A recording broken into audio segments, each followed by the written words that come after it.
Pas nembe pas sampean teko langsung dimulai. Belum. Belum disampean. Bisa yuk. Oke. Saya mau sampaikan bahwa ini secara singkat saja bahwa pertanian yang hari-hari kita laksanakan adalah tidak akan lepas dari kesuburan tanah. Karena mau nanam apa saja kalau tanahnya nggak subur ya bermasalah gitu. Itu satu. Jadi saya cuma menekankan bahwa ini adalah pelajaran sangat mendasar yang sebelah kiri ini sebenarnya saya pakai bahasa Sidoarjo aja ya. Jadi ini maksudnya adalah bahan organik Pak. Tadi bahan organik yang dimaksud yang kita diskusikan tadi. Ada pupuk kandang, ada kohe kambing, kohe sapi dan sebagainya. Ini adalah bahan organik, makanan untuk tanah. Nah, ini ada pupuk sintetik. Ini pupuk yang jenengan hari-hari gunakan. Jadi dua hal ini adalah kenapa saya sampaikan ini sangat penting karena hampir semua kejadian tadi misalnya mau pucuk kuning, pucuk merah, pucuk apapun ya selalu nanti ya pakai aja pupuk ini kan gitu kan, pakai aja pupuk ini. Sebenarnya harus ada keseimbangan. Nah, itu yang pertama. Jadi dari semua yang kita lakukan saya sampaikan lagi berulang-ulang ke teman-teman di Al-Nusa maupun di mana-mana bahwa mau bertani organik maupun non organik kebutuhan tanaman sama. Tanaman tetap butuh unsur makro dan unsur mikro. Udah nggak usah terpengaruh macam-macam. Makronya makro primer yang seperti kita gunakan nitrogen, fosfor, kalium. Ada makro sekunder, kalsium, sulfur, magnesium dan unsur mikro. Kalau misalnya semua itu kita lakukan mengikuti standar yang kita jalankan, ya nyun saya Mas Arifin sebenarnya OPT itu ya tidak akan terlalu banyak. Ada sih tetap kan gitu. Nah, jadi itu aja kalau kita dari nutrisi. Jadi fisika tadi yang sudah disampaikan Mas tadi, tanah saya kok keras, butuh remah. Nah, itu sifat tanah itu kan remah, keras, lempung, itu kan sifat-sifat fisiknya kan, makanya butuh diolah. Setelah itu kimia tanah, makanya Mas Wahyu kemana-mana kan bawa diameter toh, diameter. Nah, dalam hal ini yang sering kita jumpai ya, paling utama adalah cek pH-nya, derajat keasaman. Saya tidak guyon di banyak tempat, kalau misalnya pH jenengan di bawah 5 tanahnya, mending ora usah nandur, percuma terkosong. Nah, ini biologi. Nah, sebenarnya ini biologi banyak teman-teman, saya juga punya mikroba. Sebenarnya teman-teman bapak sekalian, ketika sifat fisika tanah, kimia tanah itu sudah bagus, kita tidak perlu butuh memasukkan banyak probiotik mikroba ke dalamnya, karena sebenarnya ekosistemnya sudah ada, itu aja. Oke, yuk yang kedua yuk, ini cepet aja yuk, wis bengi masalah. Nah, ini yang tadi ya, yang kedua ya, yang kedua ini saya ada soft copy-nya kok, ini cuma sepintas saja. Pengetahuan ini sebenarnya kan di Google juga ada. Jadi yang saya sampaikan tadi, kalau misalnya pH tanah jenengan di bawah 5 kan kritis nih. Nih, kita tarik aja kan ke atas kan. Seret. Nah ini loh Pak. Cuma angsal segini, nitrogen, fosfor, potasium. Jadi ini yang utama. Kalau saya sarankan, saya yakin juga kelompok tani hutan sudah punya pH meter kan. Atau kalau belum ada, adakan. Ini yang paling utama. Kami hanya sampaikan, sebenarnya kita mau pakai pupuk, semua pupuk bagus. Semua pupuk bagus. Ya, semua pupuk bagus ya. Hanya syarat-syarat ini aja, syarat dan ketentuan. Ini fardu ain kalau kita disuruh. Maafun tadi Mas fardu ain. Ini dulu. Jadi sehingga ketika pH-nya sudah benar 5,7, 6 syukur-syukur di sini ya. Optimal semua. Keserap. Dan secara teknis itu tadi, kalau ini terpenuhi, semua terpenuhi, kemungkinan kejadian-kejadian tadi itu relatif bisa kita ini. Tetap kita butuh Mas Arifin gitu loh. Karena kan kita juga untuk mengurangi hasil ya kita butuh pestisida. Nah, ini yang berikutnya ya. Jadi ini cuma sepintas. Terus slide yang ketiga yuk. Nah, unsur hara. Terus terang Bapak, ini termasuk salah satu pertemuan paling malam yang pernah saya jalani. Karena kita startnya sudah 9:30 ya. Nah, ini yang tadi saya sampaikan. Ini sepintas saja, jadi makro, mikro. Kebanyakan pupuk-pupuk kita yang ada di lapangan itu hanya unsur makro. Korea, fosfor, SP36, TSP, KCL. Ataupun kalau jenengan beli yang pupuk majemuk, isinya juga gitu kan. Merek sih nggak boleh saya bilang merek kan. Tapi NPK 1616, nitrogen, fosfor, kalium 15. Mereka tidak pernah memasukkan unsur trace elemen gitu loh, unsur mikronya. Nah, jadi kita mau bertani apapun, panjenengan nggak usah terlalu benci non organik. Ada gitu, wah kimia merusak dari mana? Kalau panjenengan pakainya bener ya nggak rusak gitu loh. Terus organik gitu, saya itu aja. Jadi organik non organik kebutuhan tanaman tetap sama. Nanti beberapa tanaman sudah bisa kita detek kok. Contoh misalnya yang paling mudah kan ya, ini ada ahlinya kan, jagung ini ya Mas Arifin ya. Ini mungkin literaturnya juga argumentatif lah karena beberapa, tapi secara umum segini. Katakanlah 16 2,8 4. Berarti 1 ton jagung itu dibutuhkan 16 kilo N. Terus 2,8 kilo P25, 4 kilo K. 1 ton Mas. 1 ton. Makanya 10 ton ngalek nih. Nanti kalau secara detail nanti kita bantu hitung. Mas Wahyu udah bisa ngitung juga kok. Oke Mas Wahyu, yang keempat. Ini cepat. Nah, tadi kan kita udah cerita itu, udah cerita bahwa faktor utama mau nanam apa saja adalah kesuburan tanah. Nah, dalam kesuburan tanah itu, ini secara umum ya, tanah yang subur dan baik itu pertumbuhan tanaman adalah tanah yang mengandung humus yang cukup. Nah, tanah yang subur tadi kan gitu, lempung, liat, pasir, seimbang. Saya pernah bilang sama Mas Bur, ndiono seimbang, gak mungkin kan? Makanya kita bisa lakukan rekayasa gitu Pak Ceka. Ada yang ditambah kohe ditambah apa ya untuk dapat C organik. C organik untuk standar kita paling enggak 3-4%. Makanya kalau misalnya tanah apapun tidak kita balikkan dalam satu tahun ya, untuk membalikkan tuh satu persennya itu paling enggak minimal 5-10 ton. Kalau tanahnya teman-teman nggak pernah kita masukin gitu, wes siap-siap aja. Semakin kesini semakin turun. Jenengan jangan tambah si itu-itunya tadi yang apa pupuk kimianya, bukan situ, karena ini harus perbaiki. Nah, tanah humus adalah tanah yang memiliki kandungan organik sebagai habitat mikroorganisme penyubur tanah. Jadi saya mau sampaikan ini baru mengarah ke produk ini Mas.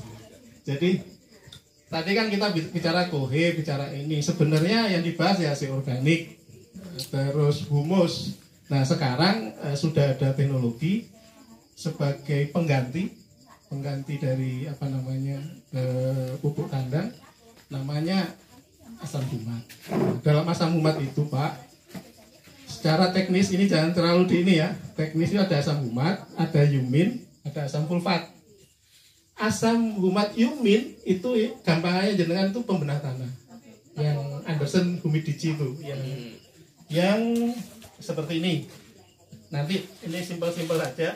Jadi intinya secara formulasinya konten ya isi ini seimbang dengan setengah ton kuhe jenengan.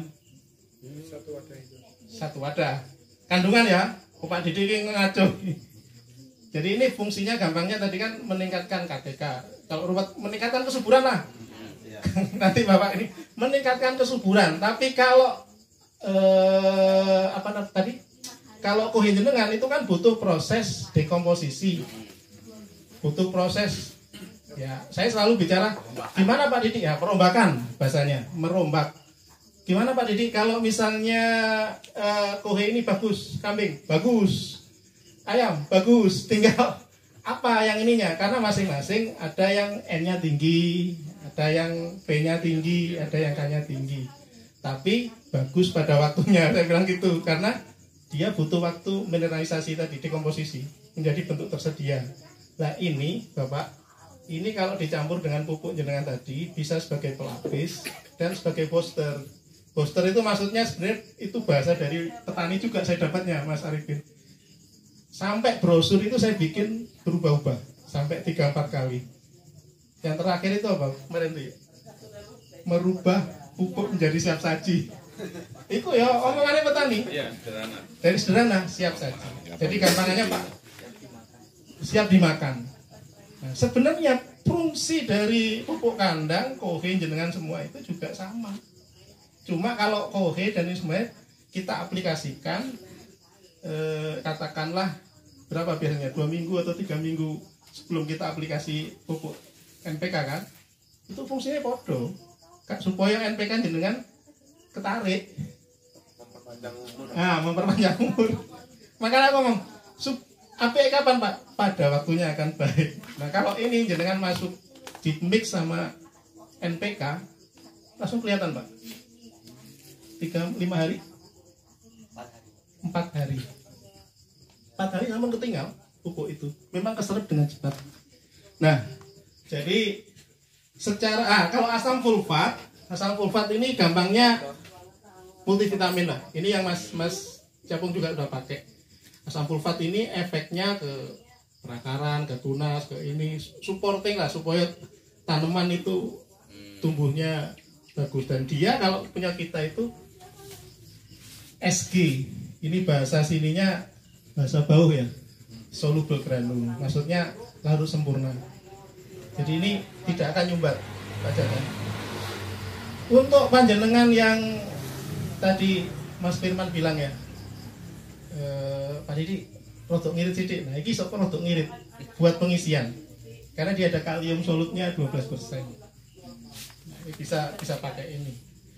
Paling itu yang bisa kami sampaikan, nanti sambung Mas Arifin, selanjutnya nanti kita diskusi. Oh ya, ini lagi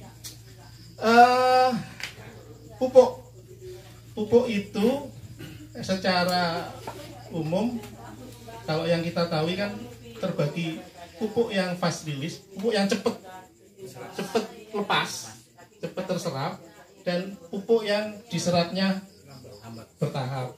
Nah, seperti ini Pak. Kuat banget aku kan. Udah gimana? Lah, di sini wakai. Jadi ini adalah contoh ini SK code 19 10 13 2,5 MgO plus TE trust elemen. Jadi ini pupuk yang sudah lengkap. Makro primer, makro sekunder sampun wonten. Terus nggih enten trust elemen unsur mikronya. Jadi kita sudah tidak perlu ngaduk macam-macam. Nah ini tinggal ditambah sama asam fumat ini tadi. Ini untuk vegetatif, fase vegetatif. Jadi awal pertumbuhan, untuk fase pertumbuhan. Nah ini apa ya? CRF bertahap tadi. Durasinya ini slow control release. Jadi sebenarnya secara teknisnya mirip Pak Rusli ya. Saya pernah cerita jadi slow release fertilizer, control release fertilizer, lepasnya bertahap. Hanya kalau yang SRF, ini yang SRF, ini yang untuk generatif, untuk pembuahan lah, untuk yang tanaman pembuahan. Ini yang SRF, slow release fertilizer. jadi lepas. Dan kinerja pupuk itu dibantu sama kinerja mikroba. Ekosistem disitulah seperti itu. Nah kalau yang ini berdasarkan humidity, kelembapan, berdasarkan kelembapan ini Pak.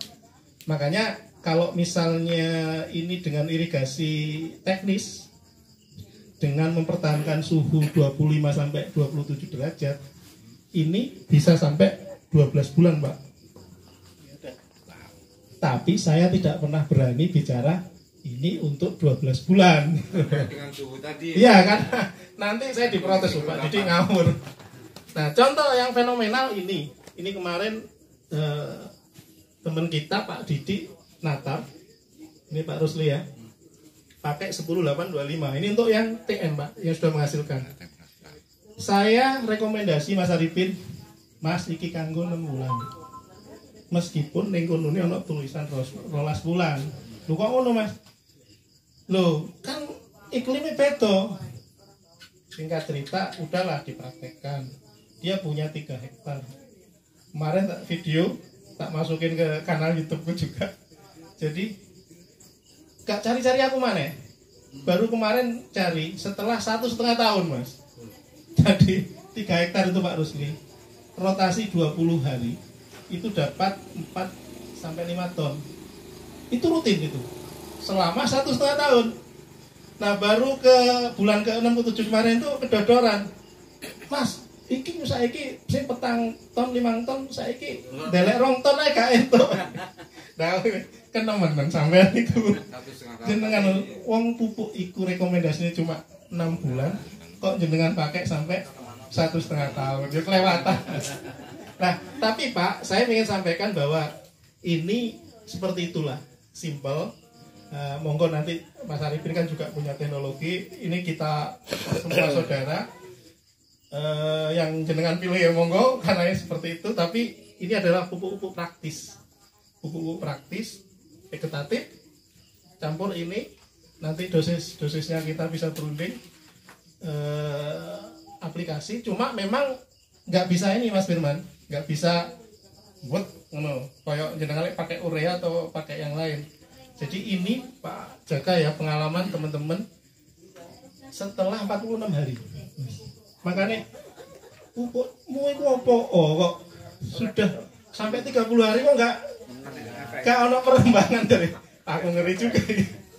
Jadi setelah 46 hari baru kejar Pak.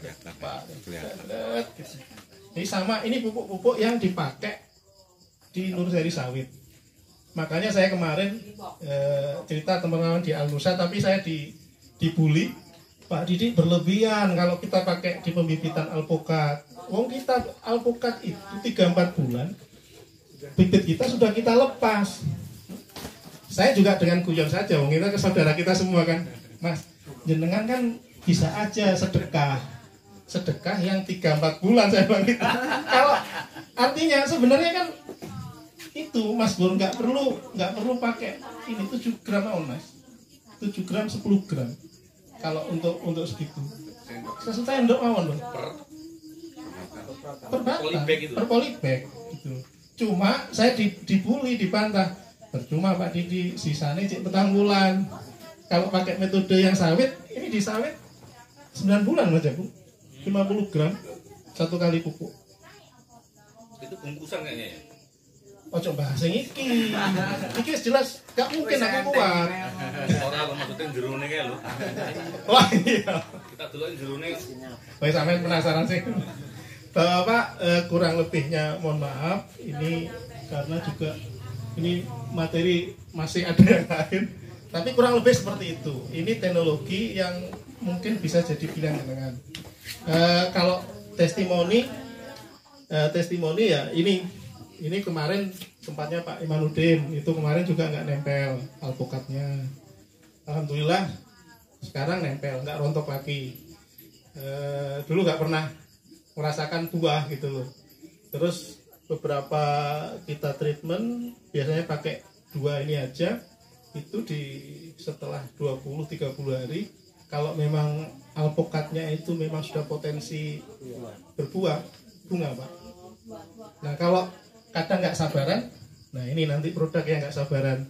ditambah sama perangsang. Ini perangsangnya. Terus ini juga kita ada sanutrien, Nutrisoil. Nah, Nutrisoil ini nanti ini untuk persiapan lahan untuk kawan-kawan yang singkong. 3 liter per hektar untuk persiapan untuk pengganti pupuk kandang. Kalau mau bukti ya nanti trial yuk. Trial neneng gini. Misalnya cari aja lahan nanti kita bisa singkong. Nah, di singkong kami juga 5 menit lagi nggak apa-apa ya. Di singkong waktu itu ini saya coba-coba juga. Nah, teknologi adalah juga asalnya juga dari coba-coba kan. Jadi saya terbelalak ketika ke Baradatu ke Waikanan. Di sana singkongnya dipupuk Yaramila Mas Arifin. Mewah tuh. Pak ini di 4 kintal ada 6 kintal kita. Loh, jenengan terus dapat berapa Pak? Ini orangnya beli sawit, pupuknya pakai ini gitu loh. Terus dia cerita singkong, ngobrol-ngobrol singkong. 4-6 hektar, 4 sampai 6 kintal. Oke? Nah, 1 hektar kurang lebih populasinya itu 22 ribu. Oke? Anggap aja 20 ribu. Saya tanya, berapa Pak hasilnya? 40 ton Pak. Singkat cerita saya hitung-hitung, kurang-kurang itu Mas Arifin ya. Kos per pokoknya itu kalau nggak salah waktu itu ya dengan harga 950.000 waktu itu ya.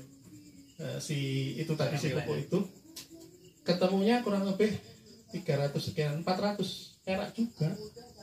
Makanya batang. Makanya saya penasaran kan. Saya coba, saya bilang, Mas Wahyu coba. Ini kan kalau dipasarkan kan 5 ribuan Pak. 50 ribu kan. Nah, pakailah 10 gram, 15 gram. Dengan kos 10 gram ya. 10 gram. Dengan kos kurang lebih berarti sekitar 500 per batang.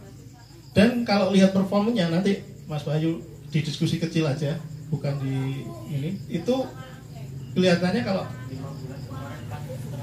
5 bulan ditimbang sama dia, saya minta cabut. Rata-rata sudah 4,5 kilo per pohon.